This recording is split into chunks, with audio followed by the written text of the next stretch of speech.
أعوذ بالله من الشيطان الرجيم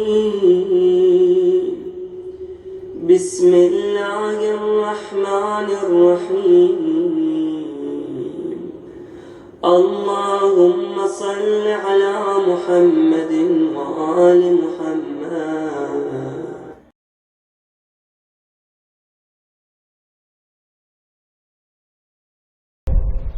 میں نے جس حدیث مبارکہ کا ایک حصہ آپ حضرات کی خدمت میں پیش کیا ہے وہ ہمارے اور آپ کے چوتھے امام زین العابدین علیہ السلام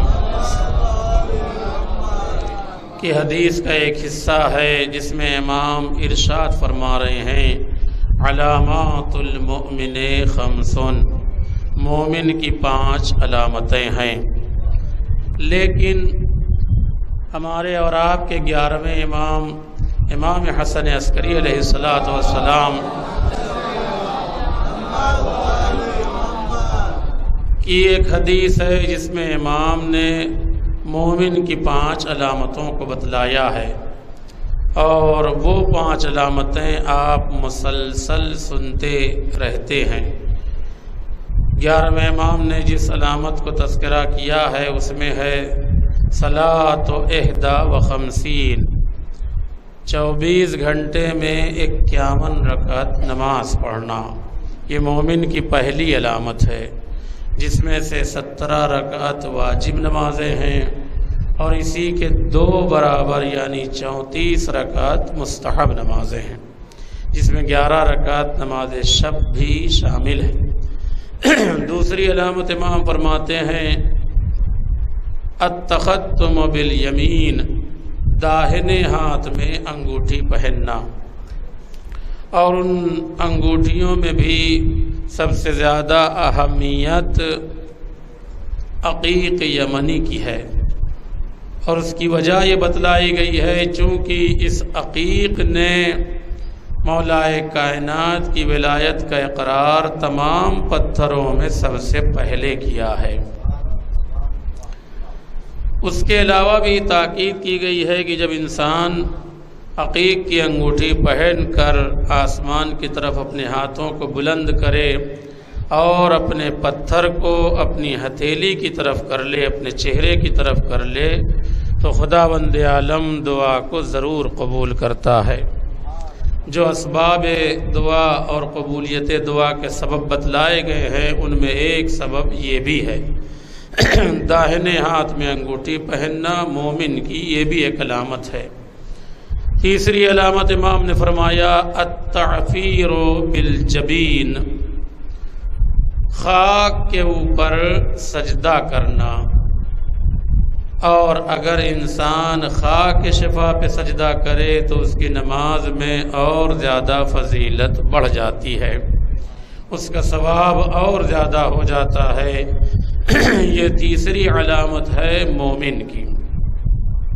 11ویں امام نے فرمایا چوتھی علامت مومن کی ہے الجہر بسم اللہ الرحمن الرحیم، بلند آواز سے بسم اللہ الرحمن الرحیم کہنا۔ کوئی بھی موقع ہو، چاہے کوئی نماز ہو یا غیر نماز، جب بھی آپ کسی کام کی ابتدا کرنا چاہیں تو اس میں بسم اللہ کو زور سے بلند آواز سے پڑھیں۔ حدیث میں وارد ہوا ہے کلو ذی بال لم یبدا بسم اللہ فہو ابتر، ہر وہ کام کی جو بغیر بسم اللہ کے ہوتا ہے وہ ادھورا رہ جاتا ہے، وہ ناقص رہتا ہے، وہ پورا نہیں ہوتا۔ تو زور سے بسم اللہ بولنا یہ چوتھی علامت ہے۔ اور اس کے بعد امام نے فرمایا وزیارت الاربعین، 40 کی زیارت یہ مومن کی 5ویں علامت ہے۔ یہ 5 علامتیں ہمارے اور آپ کے 11ویں امام حسن عسکری علیہ السلام،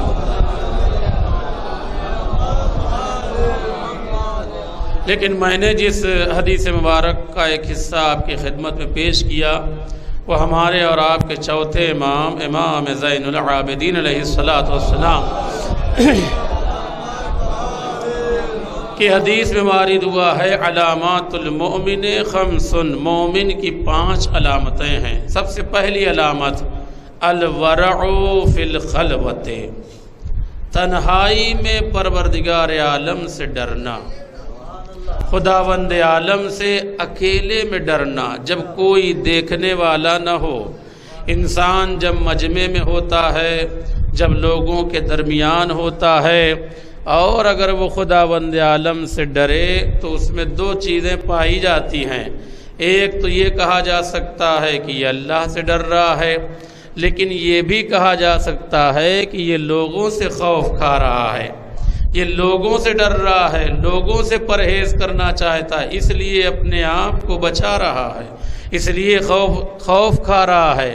نہیں، جب انسان تنہا ہو، اسے گناہ کے مواقع فراہم ہو، اسے گناہ کی آزادی ہو، ایسے میں انسان اپنے آپ کو بچا لے جائے تو یہ ہنر ہے، یہ فضیلت ہے، یہ بہترین مومن کی علامت ہے کہ انسان اپنے آپ کو تنہائی میں بچا لے جائے جب کوئی دیکھنے والا موجود نہ ہو۔ اس لیے کہ جب انسان تنہائی میں ہوگا تو اسے صرف اور صرف خدا کا خیال ہوگا، جب وہ ڈرے گا تو صرف پروردگار عالم سے ڈرے گا۔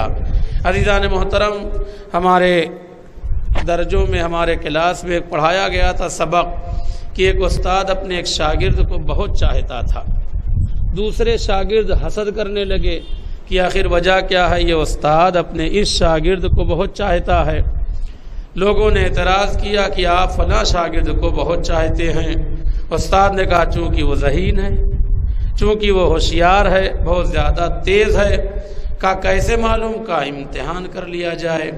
استاد نے تمام درجے کے تمام بچوں کو ایک ایک چاقو اور ایک ایک چڑیا دیا، کہا کل اسے وہاں ذبح کرنا جہاں کوئی دیکھنے والا موجود نہ ہو۔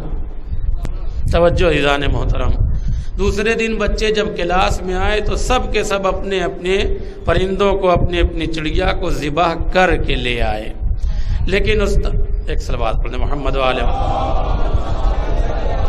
آپ حضرات سے معروضہ ہے کہ ذرا آگے تشریف لائیے، بیچ میں آنے والوں کو اور بعد میں آنے والوں کو خلل نہ ہو، ان کے لیے بھی جگہ رہے۔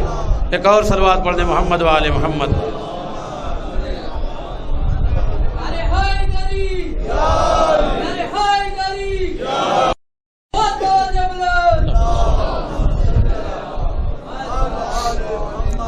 لہذا دوسرے دن جب بچے آئے تو سب اپنی چڑیوں کو ذبح کر کے لے آئے، لیکن استاد جس شاگرد کو چاہتا تھا، جس اسٹوڈنٹ کو زیادہ چاہتا تھا، وہ زندہ لے کے آیا۔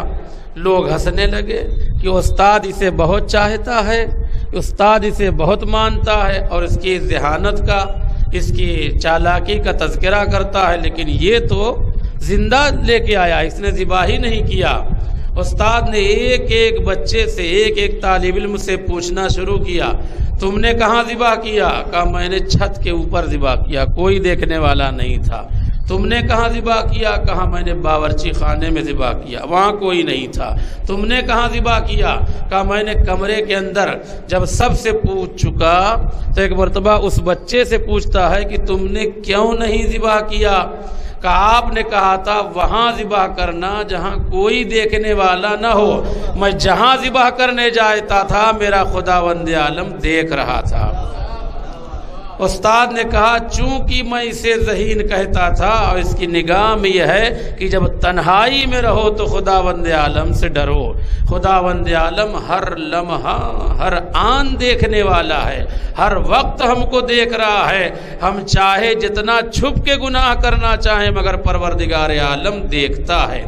امام فرماتے ہیں ہنر یہ ہے، فضیلت یہ ہے کہ الورع فی الخلوۃ، جب انسان تنہائی میں ہو تو اللہ سے ڈرے، یہ مومن کی علامت امام کی نگاہ میں ہے۔ دوسری علامت امام علیہ الصلوۃ والسلام ارشاد فرماتے ہیں کہ الصدقۃ فی القلۃ، انسان صدقہ نکالے، خیرات کرے، غریبوں کا خیال کرے، محتاجوں کی دیکھ بھال کرے، کب؟ جب اس کے پاس خود موجود نہ ہو تب۔ اس کو خود کمی ہو، اس کو خود نہ ہو، اور ایسے موقع پر اگر انسان خیرات کرے، اگر ایسے موقع پر انسان کسی کو دے رہا ہے، کسی کو عطا کر رہا ہے، تو امام فرماتے ہیں الصدقۃ فی القلۃ، جب کمیابی ہو، جب نہ ہو، جب انسان کے پاس موجود نہ ہو، کم ہو، ایسے موقع پر اگر وہ دوسروں کا خیال کرے تو یہ ہے انسان کے لیے صدقہ۔ یہ اصل ہنر ہے۔ اگر ایک انسان کے پاس دولت کا خزانہ پڑا ہوا ہے، خزانہ بھرا ہوا ہے، وہ اس میں سے کچھ دے رہا ہے تو ہے نیک کام، اللہ نے اس کو بھی نیک کام کہا ہے، مگر یہ کوئی فضیلت کی بات نہیں، یہ کوئی ہنر کی بات نہیں ہے۔ کیوں؟ چونکہ اس کے پاس ہے ہی۔ خداوند عالم نے انسانوں کو امیر اور غریب اسی لیے بنایا ہے کہ امراء غرباء کا خیال کریں۔ اگر پوری دنیا میں سب کے سب امیر ہو جائیں تو پھر ان کی دولت کس کام کی؟ کس کو دیں گے وہ؟ نہیں، اللہ نے کچھ کو امیر اور کچھ کو غریب اسی لیے بنایا ہے کہ امیر غریب کا خیال کریں، امیر محتاجوں کا خیال کریں، امیر جو نہیں رکھتے ان کو دیں، ان کی ضروریات کو پورا کریں۔ لہذا امام فرماتے ہیں جب انسان کے پاس کمی ہو اور اس کمی کے دوران میں ناداری ہو، نہ رکھتا ہو، اور اس زمانے میں انسان غرباء کا خیال کرے، یہ مومن کی علامت ہے۔ یہ اور کہیں ڈھونڈنے کی ضرورت نہیں ہے۔ اگر آپ کو معلوم کرنا ہے، آپ کو اس کا مشاہدہ کرنا ہے، تو آپ کو در اہل بیت پہ آنا پڑے گا۔ جہاں نہیں ہوتا ہے تو لوگوں کو دیا کرتے ہیں۔ شہزادی نے رسول اکرم کے کہنے پہ روزے رکھے۔ امام حسن و امام حسین علیہ السلام کی شفا یابی کے لیے شہزادی نے روزہ رکھا۔ حالانکہ حکم تھا صرف شہزادی کو روزہ رکھنا چاہیے تھا، صرف شہزادی کو، لیکن شہزادی نے جب روزہ رکھا تو چونکہ گھر کا ماحول اچھا تھا، اس لیے شوہر نے کہا جب بیوی روزہ رہ رہی ہے تو میں بھی روزہ رہوں گا۔ یہ اثر ہے گھر کا۔ اس کے بعد جب شوہر اور بیوی دونوں نے روزہ رکھا تو اس کا اثر بچوں پہ ہوا۔ بچوں نے کہا جب اماں اور ابا روزہ رہ رہے ہیں تو ہم بھی روزہ رہیں گے۔ امام حسن و امام حسین نے بھی روزہ رکھا۔ یہی بات آ کے نہیں رکی۔ اگر گھر کا ماحول دینی ہو، اگر گھر کا ماحول مذہبی ہو تو گھر کے غلام و کنیز بھی روزہ رکھتے ہیں۔ جناب فضہ نے کہا جب آقا رکھ رہے ہیں، جب مالکن رکھ رہی ہیں، جب شہزادے روزے رہ رہے ہیں تو ہم بھی روزہ رکھیں گے۔ جیسا گھر کا ماحول ہوتا ہے ویسا اثر ہوتا ہے۔ صلوات پڑھیں محمد و آل محمد۔ سب نے روزہ رکھا۔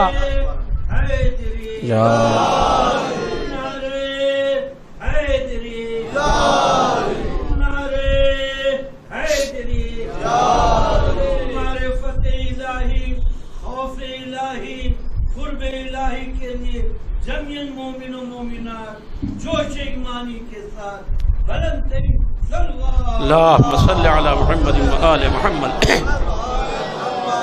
پورے گھر نے روزہ رکھا، چونکہ گھر کا ماحول دینی، گھر کا ماحول مذہبی ہے۔ ہمارے لیے یہ ایک درس عبرت ہے۔ جب سب نے روزہ رکھا، میں ایک پہلے مثال عرض کر دوں۔ اگر میرے پاس 10 روپے ہیں اور ایک شخص کو 10 روپے کی ضرورت ہے، اس نے مانگا، میرے پاس 10 روپے ہیں، مجھے ضرورت نہیں ہے، پڑے ہوئے ہیں۔ آنے والے نے مانگا، میں نے اسے اٹھا کے دے دیا۔ اس میں کون سی کمال کی بات ہے؟ 10 روپے ہیں لیکن مجھے ضرورت ہی نہیں ہے اس کی، لہذا میں نے دے دیا۔ دیا ایک نیک کام ہے مگر کمال نہیں ہے، ہنر نہیں ہے۔ لیکن اگر اسی 10 روپے کی مجھے بھی اشد ضرورت ہو، مجھے بھی سخت ضرورت ہو، میں اپنی ضرورت کو پسے پشت ڈال دوں اور آنے والے کا خیال کر کے اسے دے دوں، تو یہ ہے ایثار، یہ ہے قربانی۔ کیونکہ میں نے اپنی ضرورت کو بھلا دیا، سامنے والے کی ضرورت کا خیال کیا۔ اہل بیت پیغمبر جو 3 دن روزہ رکھے ہوئے ہیں، ان کو خود کھانے کی ضرورت ہے، چونکہ روزہ ہے، افطار کی ضرورت ہے، لیکن کبھی مسکین بن کر، کبھی یتیم بن کر، کبھی اسیر بن کے آتے ہیں، اپنی اپنی روٹیاں دے کے بتاتے ہیں کہ قربانی اور ایثار اسے کہا جاتا ہے۔ صلوات بھیجے محمد و آل محمد پر۔ تو الصدقۃ فی القلۃ، صدقہ قلت میں دینا، ناداری میں دینا، جب نہ ہو، جب کم ہو، دوسروں کا خیال کرنا، یہ مومن کی علامت ہے چوتھے امام کی نظر میں۔ پھر اس کے بعد امام فرماتے ہیں الصبر عند المصیبت، مصیبت کے وقت صبر کرنا یہ بھی مومن کی ایک علامت ہے۔ آپ سے کسی کا جھگڑا ہوا، کسی نے آپ کو مارا، آپ میں اتنی طاقت ہے، اتنی قوت ہے کہ آپ اس کا بدلہ لے سکتے ہیں، آپ اینٹ کا جواب پتھر سے دے سکتے ہیں، مگر آپ نے اگر صبر کر لیا تو یہ مومن کی علامت ہے۔ طاقت رکھتے ہوئے اپنی طاقت کا استعمال نہ کر، دفاع کرنا یہ ہمارا حق ہے، لیکن کسی کو مارنا یہ حق نہیں ہے۔ اگر انسان کوئی ظلم کر رہا ہے اسی کو صبر کر جائے تو یہ بھی ایک مومن کی علامت ہے۔ چوتھے امام نے چوتھی علامت ارشاد فرمائی کہ الصدق عند الخوف، یہ بہت اہم بات ہے۔ الصدق عند الخوف، جب ڈر ہو، اپنی جان کا ڈر ہو، اپنے مال کا ڈر ہو، عزت و آبرو کا ڈر ہو، ناموس کا ڈر ہو، ایسے موقع پر بھی سچ بولنا۔ الصدق عند الخوف، چوتھی علامت مومن کی کہ انسان کو جب خوف و خطر ہو، ایسے ماحول میں بھی اگر انسان سچ بولے اور سچ کا دامن نہ چھوڑے تو یہ مومن کی علامت ہے، کیونکہ امام نے فرمایا ہے تمام برائیوں کی جڑ جھوٹ ہے۔ انسان اگر جھوٹ سے بچے گا تو انسان تمام گناہ سے بچ سکتا ہے۔ رسول اکرم صلی اللہ علیہ وآلہ وسلم کی خدمت میں ایک شخص آیا اور آنے کے بعد کہتا یا رسول اللہ میں تمام گناہ کرتا ہوں، مجھ سے کوئی ایک ایسا گناہ نہیں ہے جو نہ ہوتا ہو، کوئی ایسا راستہ بتا دیجئے کہ میں گناہ چھوڑ دوں۔ رسول اکرم نے کہا ایک وعدہ کر لو، اس کے بعد تمہارا جو دل چاہے وہ گناہ کر لو۔ اس نے کہا نسخہ بڑا آسان ہے۔ کہا ٹھیک ہے میں آپ سے وعدہ کرتا ہوں۔ کیا وعدہ ہے بتائیے؟ کہا آج سے یہ طے کر لو کہ جھوٹ نہیں بولوں گا، آج تم مجھ سے یہ وعدہ کر لو کہ میں جھوٹ نہیں بولوں گا۔ اس نے کہا ٹھیک ہے یا رسول اللہ میں وعدہ کرتا ہوں کہ اب سے جھوٹ نہیں بولوں گا۔ اس نے وعدہ کیا اور گیا۔ جیسے ہی شراب کی دکان پہ پہنچا، کیونکہ کہا تھا اس نے میں ہر گناہ کرتا ہوں، شراب کی دکان پہ پہنچا، جیسے ہی ہاتھ لگایا، کہا اگر رسول اکرم نے پوچھ لیا تو میں کیا جواب دوں گا؟ شراب چھوڑ دیا۔ ایک ایک گناہ کر کے اس نے اسی طریقے سے چھوڑ دیا کہ میں رسول سے وعدہ کر کے آیا ہوں جھوٹ نہیں بولوں گا۔ رسول نے فرمایا الکذب ام الخبائث، جھوٹ تمام برائیوں کی جڑ ہے۔ جب انسان جھوٹ بول دے گا تو اس کا بیڑا پار ہو جائے گا۔ ایک درود بھیجے محمد و آل محمد پر۔ پانچویں علامت امام فرما رہے ہیں الحلم عند الغضب، جب انسان غصے کے عالم میں ہو، جب انسان غیظ و غضب میں ہو تو وہ اپنے آپ کو کنٹرول کر لے، اپنے آپ میں بردباری پیدا کرے، حلم پیدا کرے۔ الحلم عند الغضب، اگر انسان غصے کے وقت اپنے آپ کو کنٹرول کر لے جائے تو یہ مومن کی علامتوں میں سے ایک علامت ہے۔ امام فرماتے اس لیے کہ بعض دوسری روایتوں میں ہے جب انسان غصے میں ہوتا ہے تو اس کی 2/3 عقل غائب ہے، عقل کا 2 حصہ ختم ہو جاتا ہے۔ اب جو فیصلے کرتا ہے وہ اپنے غیظ و غضب کی بنا پر، اس میں عقل کا دخل نہیں ہوتا۔ لہٰذا جب انسان غصے میں ہو اپنے آپ کو اس وقت کنٹرول کر لے جائے، یہ سب سے بہترین علامت، سب سے بہترین عادت ہے کہ انسان اپنے غصے پہ قابو کرے، چاہے وہ معاشرے کے لیے غصہ ہو، چاہے اہل و عیال کے حق میں ہو، جس اعتبار سے بھی کر رہا ہے، اگر غصے پہ کنٹرول کر لے جائے، بے جا غصہ نہ کرے تو اس کا غصے کا کنٹرول کرنا، ضبط کرنا، یہ بھی مومن کی علامتیں ہیں۔ بس مجھے یہی 5 چیزیں آپ حضرات کی خدمت میں پیش کرنا تھا جو امام نے زندگی کا ایک طریقہ بتلایا ہے کہ ہم جئیں تو کیسے، ہم اپنے درمیان رہیں تو کیسے، اپنے اہل و عیال کے ساتھ رہیں تو کس طریقے سے زندگی گزاریں، ہمیں اللہ کی اطاعت کس طریقے سے کرنا ہے، محبت و اہل بیت کا دم کس طریقے سے بھرنا ہے. بغیر محبت و اہل بیت کے، بغیر محبت و آل محمد کی محبت میں ہمارا کوئی بھی عمل قابل قبول نہیں ہے. اس لیے کہ بے حب اہل بیت عبادت حرام ہے. بندہ 1000 سال عبادت اگر کرے، بندہ 1000 سال عبادت اگر کرے اور زر بقدر کوہ احد راہ حق میں دے، حج بھی 1000 بار پیادہ ہو گر کیے، حج بھی 1000 بار پیادہ ہو گر کیے، راہ خدا میں قتل بھی ہو ظلم و جور سے، حب علی کی میں نہیں گر دل کے جام میں، بوئے جنا نہ پہنچے گی اس کے مشام میں.